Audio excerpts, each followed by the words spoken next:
Assalamu alaikum lovelies, hope you're well. So it's gonna be a quick video. I did want to do a little longer one, but I've got an event to get to with Sarah Saleh, so I will be making this quick and short, but very useful as well. Let me know in the comments if this was useful for you, or if you have any other tips as well to share. Let me know them.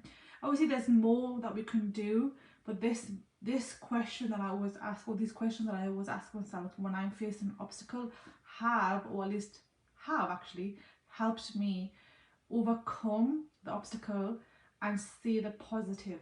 That's what we want, right? When Allah subhanahu wa ta'ala grants or gives us a challenge, or at least we face an obstacle, a lot of the times it's not directly, from Allah subhanahu wa ta'ala. It's usually what we're doing wrong as well.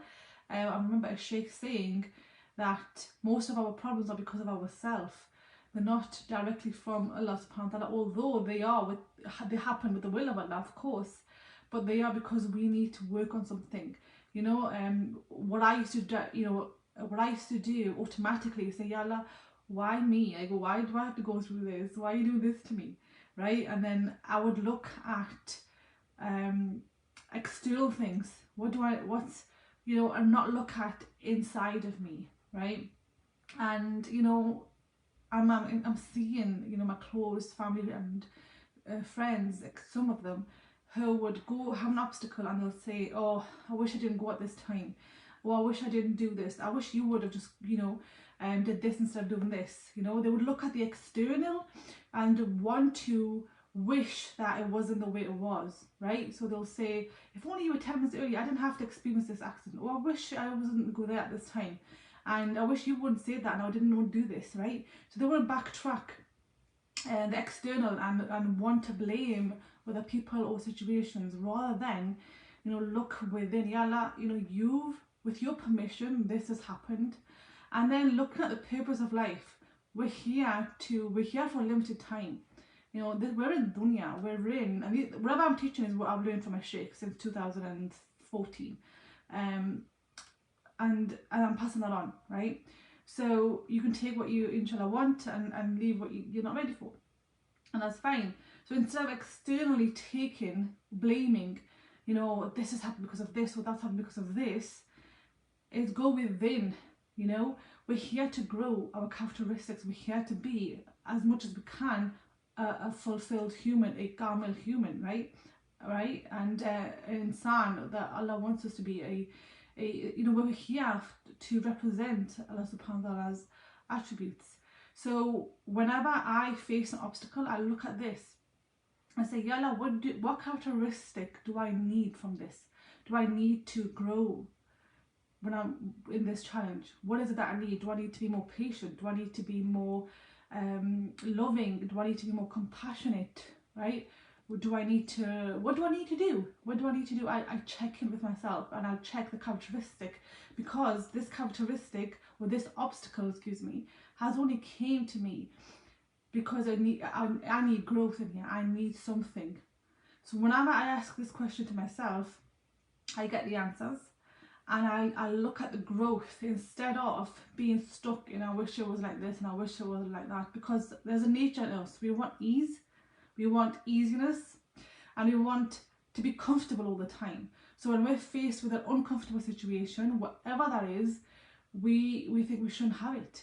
But hello, we need to have it, right? This is where an obstacle is uncomfortable, right? It's like a wake-up call, perhaps. It's probably something. And we need to use it to grow closer to Allah subhanahu wa ta'ala, because that's what it's there for. And you can only be closer to Allah subhanahu wa ta'ala when you've adapted more of the attributes that Allah has showed to us, the 99 names, right? Do I need to be more compassionate? Do I need to let go? Yeah? Do I need to have more trust in you? What is it that I need to learn from this challenge? Because it's obviously there, and especially if it's repeated, if I've experienced the similar situations more than once, I'm checking, okay, what do I need to do here? I need to let go of this. I need to leave this in your court now to handle, and I just need to do what I can control.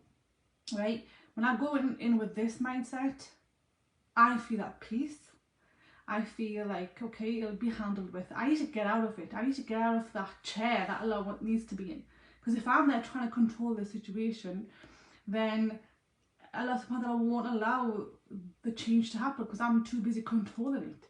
So for example, let me give you an example which is close to my heart as well.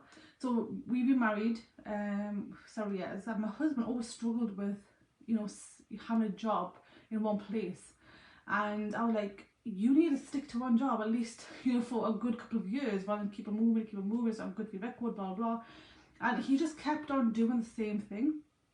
And what it would create in the first years of our marriage was arguments. It would create, I was like, a lot of control, because I've come from, at least I picked up a lot of hard working ethics from my dad, and I would literally go to work with, I remember once I was a student nurse and I was at work 12 o'clock. I couldn't go in the morning because my ankle was really sore. So it was my ankle really sore. I couldn't stand up in the morning to get to the shift at 7:30, I think it was.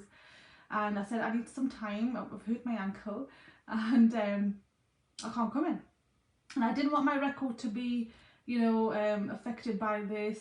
And I went to work as a student nurse, didn't get paid to go, at 12 o'clock-ish in the afternoon, just to finish off my shift. And I did what I could, and I was limping, and, you know, somebody gave me some tube-o grip to help me, you know, walk. And it wasn't the best thing to do. Good morning, Ishmael, hope you're well.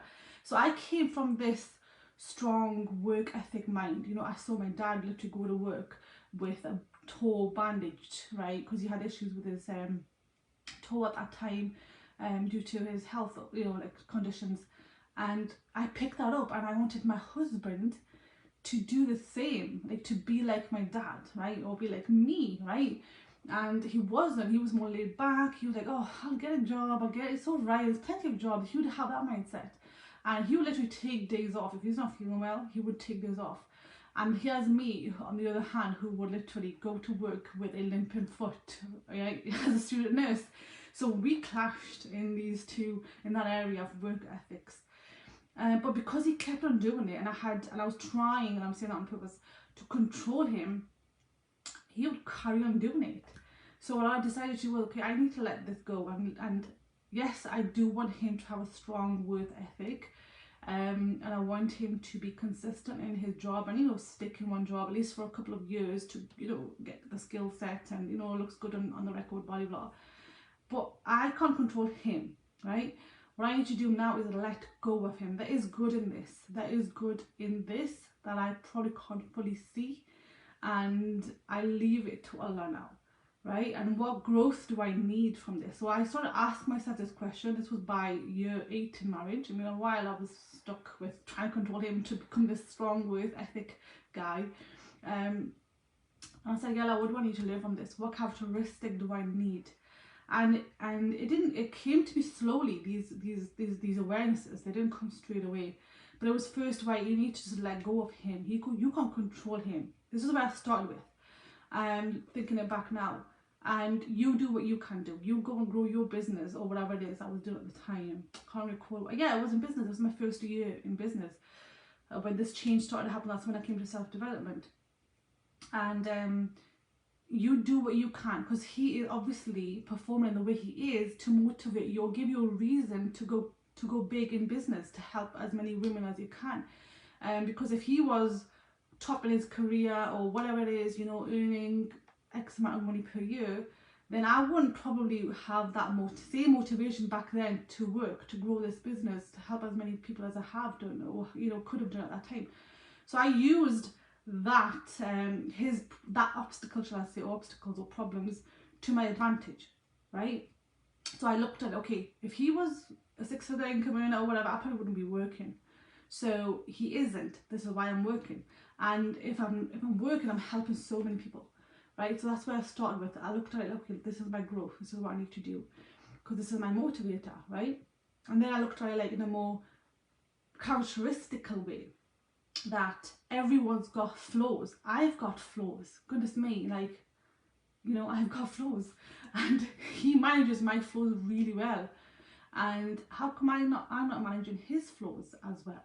Maybe I need to be patient and let him grow. This is his growth that he needs to do in his own time, and I just need to be, you know, kind to him, and assume he is that 6-figure income earner, whatever it is. Assume he's making that X amount of money, and because I assumed he's already making that X amount of money, how am I going to treat him? How am I going to look after him? How am I going to manage him? And I started looking at him and project positiveness over him. And I did this consciously. And, you know, through that time, yes, he still carried on making those, you know, mistakes, or shall I say, I thought they were mistakes. Like, you know, he'll take a day off here and there, he's got a headache, you know, instead of going to work. But I was more patient and calm with him during those times, right? Because I had decided I'm going to use this obstacle to my advantage externally, as in like go and, you know, grow my business, and internally as in like I need to demonstrate. He's given me a reason to demonstrate patience. He's given me a reason to demonstrate tawakkul, letting go, right? So I'm going to celebrate this reason. Because if I didn't experience this challenge, shall I say, I wouldn't have experienced patience. I wouldn't have experienced that compassion. So these situations give me reasons to experience these things. So what characteristic do I need to take on in this challenge? What does Allah want from me? And what growth do I need from this? Especially if the obstacles happen twice. Get the learning, because it'll keep on happening until you get the growth. It'll happen in different ways, different forms. So many things. I mean, I was speaking to somebody a few days ago, or well, this comes up a lot, you know, and they want to end the marriage. And I say, I'm done with this marriage, blah blah blah. And when I looked at the marriage and situation, it wasn't major. It was little things that happened over several years that has made the marriage to become disliked. You know, there's resentment going on now. And obviously we would be doing cleanup work and helping her get some therapy, and I would be working with her to overcome that. But this is it. If you end a marriage that has small things that, yes, it's built up over several years and there is negative emotion involved, what you need to do is work on the negative emotions rather than ending the marriage. Because what will happen is, if the growth hasn't happened, if you haven't took the growth from your spouse, you'll end up attracting another partner with a different face but the same partner. That's what's happening, and I've seen that happen personally, like with close family and friends. They didn't get the learning first time, and then the second time they found they're actually in a marriage with the same type of guy with more stronger characteristics, and they still haven't took the learnings. Yeah, so take the learning. That's what challenges are there for. If you do want guidance on managing your emotions and working on negative emotions, I will leave the link to my PDF, which is called What to Do When You're Emotionally Down, and I'll take you through the checklist that I use whenever I need to manage my own emotions independently. Minor emotions, so you'll be able to see the sequence. And I'll catch you in the next video.